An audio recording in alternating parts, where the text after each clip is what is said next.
তাহলে আজকে আমরা যে অঙ্কটা করবো এই অঙ্কটা হচ্ছে কি ভাষাটা খুব ডিফিকাল্ট। তাহলে দেখো কি বলেছে, বলেছে 234 আর 104 এর মধ্যে গড় অনুপাত নির্ণয় করো। এবার গড় অনুপাত মানে কি, বেশিরভাগ স্টুডেন্ট কি হয় গড় অনুপাত মানে কি সেটাই বুঝতে পারে না। গড় অনুপাত মানে হচ্ছে কি বর্গমূল বের করতে বলেছে। কি বের করতে বলেছে?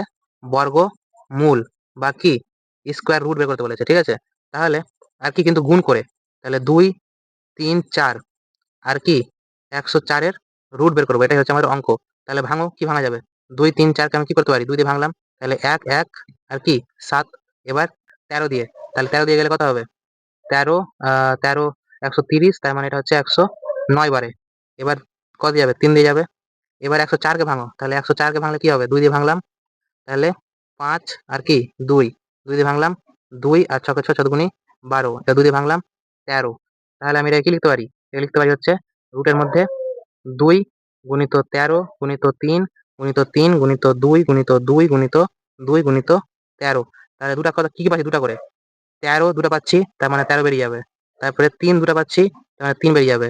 এবার 4 দুটো পাচ্ছি, তার মানে 4 বেরিয়ে যাবে, তাই তো? তাহলে 3 4 12, 12 আর 13 গুণ করলে কত হয়? 12 গুণিত 13 সমান সমান 156 হয়ে গেল কি আমার অ্যান্সার। বুঝতে পেরেছি? তাহলে এই ভাষাটা জানা ছিল না, গড় অনুপাত মানে হচ্ছে কি গুণফলের স্কোয়ার রুট। বুঝতে পেরেছি?